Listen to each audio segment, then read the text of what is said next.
भाई रोज 3-3 घंटे जिम मत मार। ज्यादा मेहनत से बॉडी नहीं बनती, बॉडी टूटती है।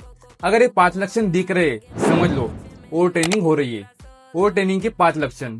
नंबर 1, हर टाइम थकान, जिम से आकर फुल थकान, दिन भर एनर्जी जीरो। नंबर 2, ताकत कम होना, पहले जो वजन उठते थे अब उठ नहीं रहा। नंबर 3, नींद खराब होना, रात में नींद नहीं आती, बार बार आंख खुलती है। नंबर 4, मसल में लगातार दर्द, 2 से 3 दिन सोरनेस ठीक है पर हफ्तों तक दर्द, मतलब बॉडी रिकवर नहीं हो रही।